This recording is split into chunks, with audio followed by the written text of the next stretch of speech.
All right, so we're out here up on Champlain on Missisquoi Bay. We made the drive today with Scott Martin. Scott, you just won the tournament. We're kind of around where you caught most of your fish. Hopefully you're gonna show us how you got it done. Well, I tell you, first of all, this whole lake's special to me. But today's weather, you know, we had beautiful conditions all throughout the tournament for the most part, except yesterday was a little rough. But today is more typical Champlain weather, you know, these hard winds and big waves out in the main lake. So yeah, we've driven up here and launched right here at Missisquoi, and I'm gonna run you around and show you some of my little secret spots. Not too many of them though. I'm gonna keep a couple of them secret for everybody, but we're gonna go, I'm gonna show you how I approached it, you know, kind of several different baits that we're gonna try and see if we can't catch some nice largemouth. And if this wind will lay up, you know, we may go try to look for some smallmouth, but if we get lucky. This is the worst conditions in the world to look for spawning smallmouth, because the spawning smallmouth are back there in the main lake and there's like 3 and 4 footers out there. So anyways, enjoy your time here. Hopefully you'll catch a big old Missisquoi largemouth bass. Sounds like a plan. And hopefully people can come away with a grasp of maybe how to win a tournament on Champlain. It's a pretty simple approach. I mean, we're going to fish grass, we're going to fish some laydowns, we're going to run up in some creeks. You know, we're just going to kind of bounce around and really fish the conditions. And we'll probably fish several new places today that I didn't even fish in the tournament, just based on the wind and weather. So let's get after it. Sounds like a plan.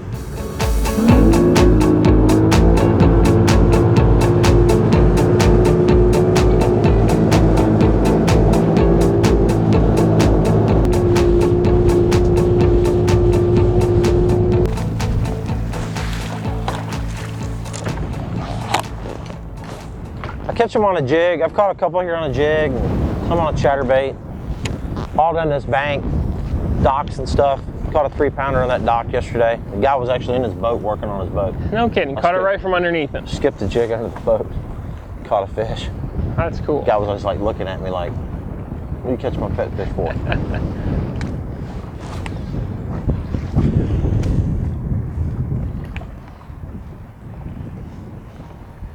Is this just pretty much a straight rock underneath here, or is there any grass or anything?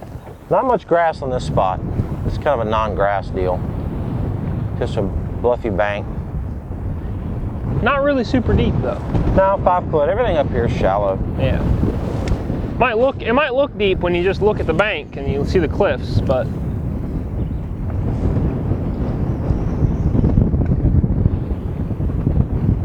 you throw up on this right point here. If you throw across it, keep your bait high. Those rocks kind of, ooh.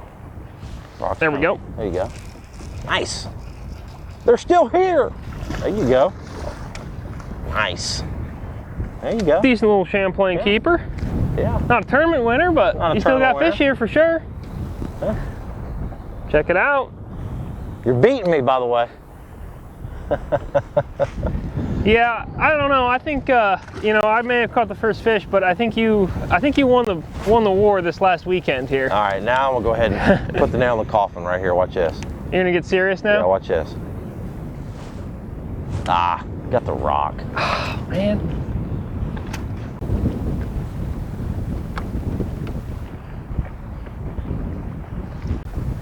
There we go. Nice. That's pike, I think. No, oh no, nice it's a good bass. There's a tournament fish. Yeah, you'd want that one probably. I needed him yesterday. Oh man, he's got somebody else's line in him. Really? Look at that. He swallowed a Senko or something a couple days ago. No kidding. That's a good solid fish. We're gonna have a jig in there, does it? Not like a brown jig sticking out. I don't know. I don't see anything. Yeah. I'm gonna clip a little of that line off and let him swim away a little happier. That's a tournament fish. But that's the type. Yeah, no, you're right. Good spot, man.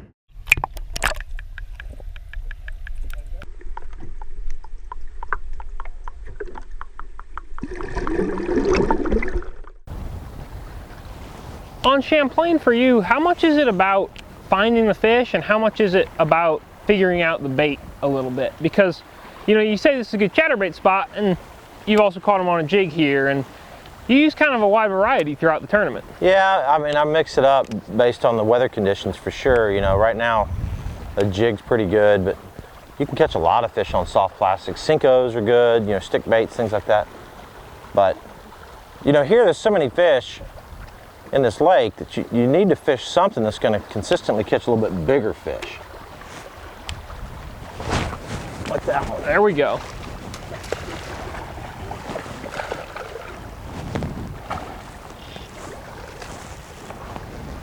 Not as big as yours, but still not a bad one. I mean, it's still a fun fish. Oh, yeah. They're all good to have. Oh yeah. On the jig. A little money maker. There you go. Yeah, cool. You know, there's a little log right there. You know, just kept pitching up by that log. Textbook little spot. Yeah.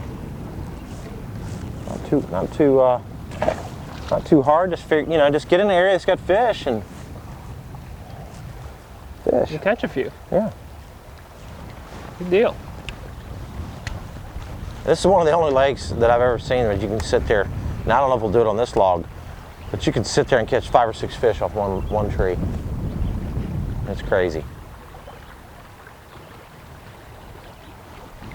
Some guys went way up that creek, and I didn't. Just because I wanted to rotate stuff, I didn't. You didn't take the time. Too far up that, yeah. All right, we're up to 3 keepers. 3 keepers in short order on the Build-A-Bag program. We need 20 today to win, I'm just telling you, dude, because I mean, these guys down at Ty, they're going to smash them. They're going to catch them, yeah. Well, we'll see what we can do, right?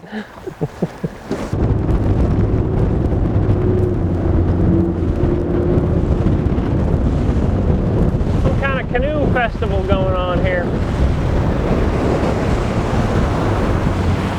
Oh, we made it.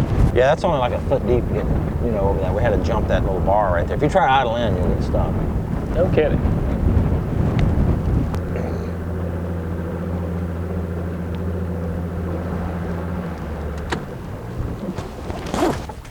Time to break out that jig. Jig time.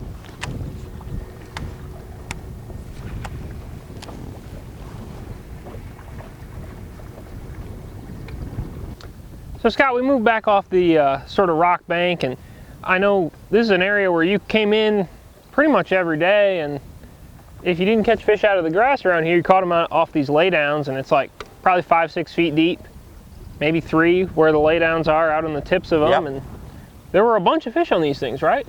Yeah, there was a good many fish in here. I came in here every day, except day 3, and caught at least 1 fish that I weighed in. You know, pretty good fish. And you know, this thing goes a long ways. There's lots of little trees in here that you can catch them on. But yeah, it was good. It was good to me. This little spot was definitely good. It's a real popular area. I mean, a lot of. There you go. Nice. Almost a 3. Oh yeah, that's a 3. There we go.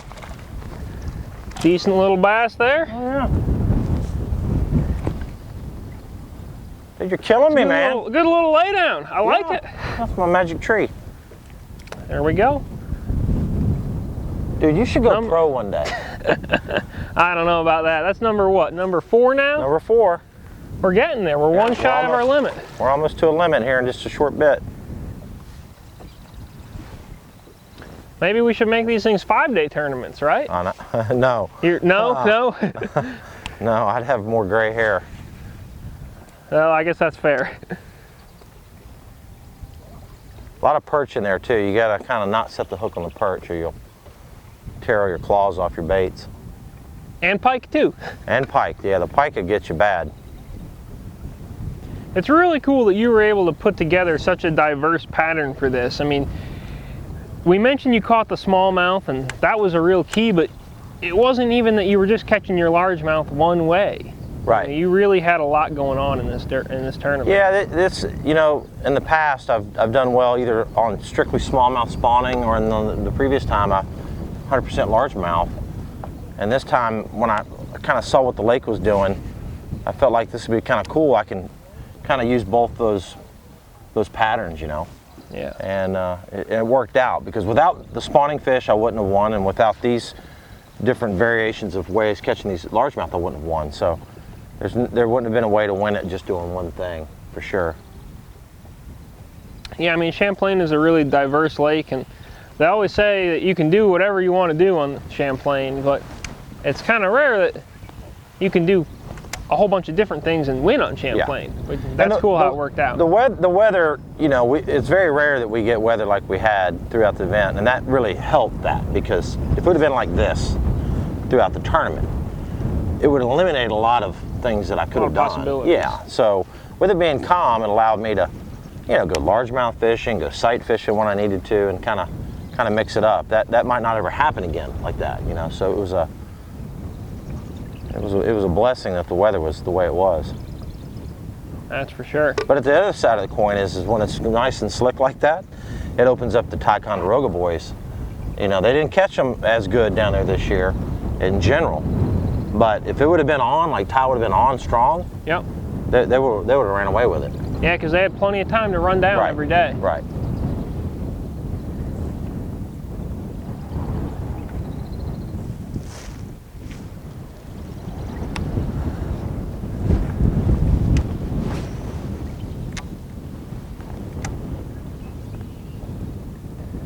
You feel like it's important to fish these trees really thoroughly? Because I feel like a lot of guys will come in and they'll flip a lay down and they'll make maybe 5 or 6 flips to whatever the most obvious looking stuff is. Right. Yeah, you know, on this lake especially, because there's so many, they school up a little bit, even in the grass, and you know, the fish are kind of in schools here. So there's a lot of days you can catch. I mean, I've caught like 4 or 5 fish off that tree every time I fish it. I mean, we've only had 1 bite right now. Yep. But I would expect that we'd have caught 5. And you get your whole limit off this 1 tree. Now, they're not all going to be big, but they're all going to be a Yeah. keeper type fish.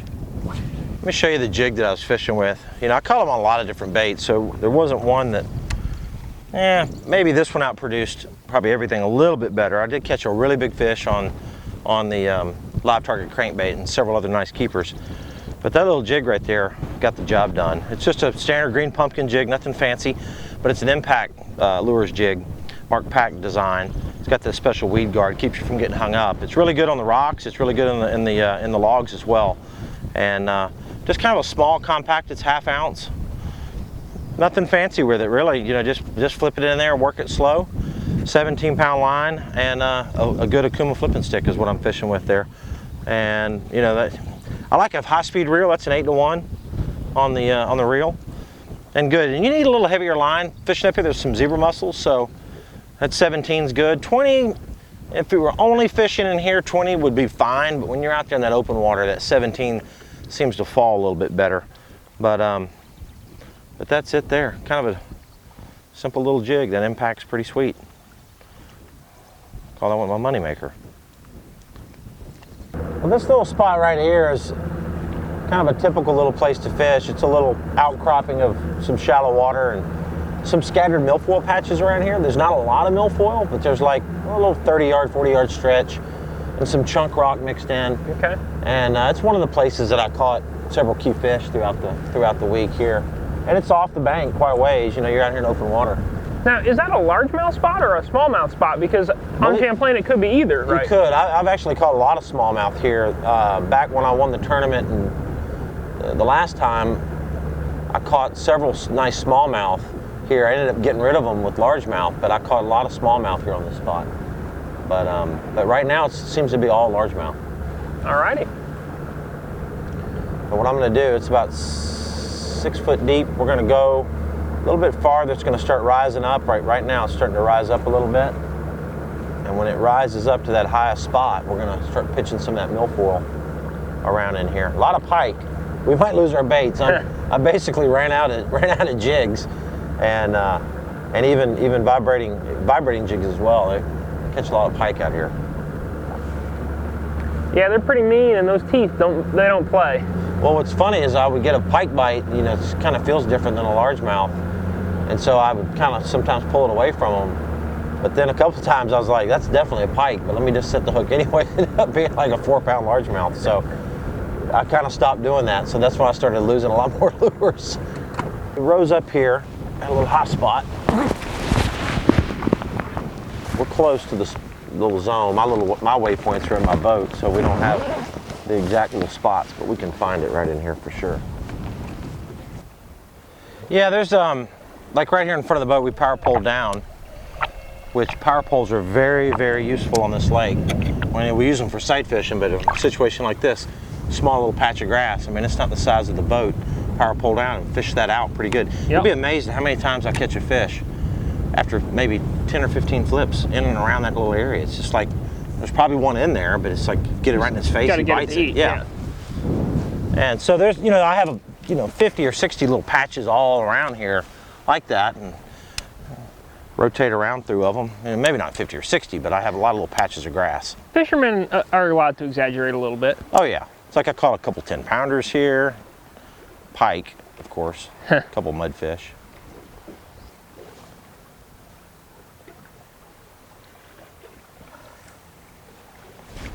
There we go. Nice one. Oh, that was our limit, man. That was 5. That was our limit. I just can't see good out here today with it cloudy. Yeah. Looks like there's a pretty good little group up in there.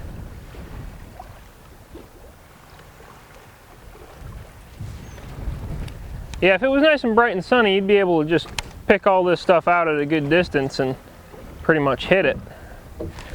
There we go. Nice. I'm telling you, dude, if this FLW thing doesn't work out, you ought to just become a pro. There's our 5 fish limit. There, yeah, number 5. Order, right? Yeah, I mean, we've been fishing since what, like 10 o'clock this morning, probably, maybe. Hour and a half, really, of fishing? Yeah, this guy's all buggered up, but hey, they all count, right? Nice. That's what lives out here. And they get much bigger than that. Yeah, you proved that this week. But yeah, see, that's the deal, so like a little patch of some scattered milfoil right through here, some patches of it. And, that's how I do it, I just get out here and there's probably a perch bite. And then I'd mix it up with some smallmouth. I had some topwater smallmouth, and I had obviously the sight fishing deal going.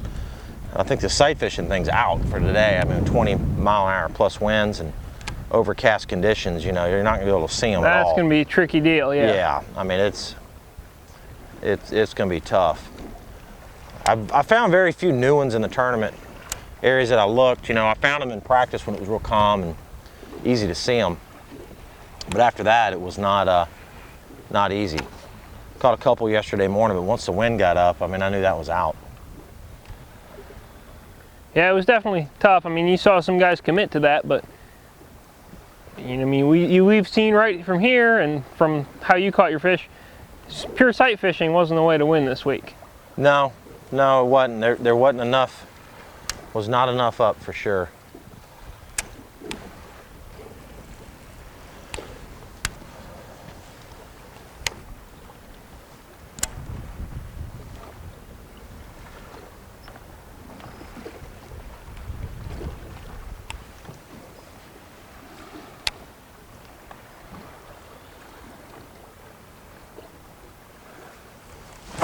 Oh, it's a good. There we go. That's a big one. Dude, nice fish. Nice one. See, we found that little patch of grass. Right in it. Power pole down. Here, hit the power pole button. You got it. Nice. That's a really good keeper right there. Oh yeah. That finishes off our limit in short order. Oh yeah. Not bad. Cold one too. Yeah. Absolutely. We're cooking. All right, man. Well, I enjoyed fishing with you today. Yeah, thanks for taking me out. I'm not going to show you all my spots, but I showed you enough of them. Thanks for showing me how it's done, because I tell you what, you've got a great history on Champlain, and I think probably a lot of people will be able to watch this and maybe pick up a little bit. I don't think we're going to get to go fish for smallmouth today. No. But as far as largemouth, I think this went a long way. Well, good deal, man. I enjoyed fishing with you. And I'm going to delete the track out of this boat because I don't want you fishing here next time. All righty. I'm just kidding. Get after it. Absolutely. Had a lot of fun, man. Let's just fish go. And hopefully we'll be back on Lake Champlain next year or the year after. And I mean, it's such a great place to fish. We got to keep coming back, right? Keep coming back, absolutely. Thanks, man. All right. Good job.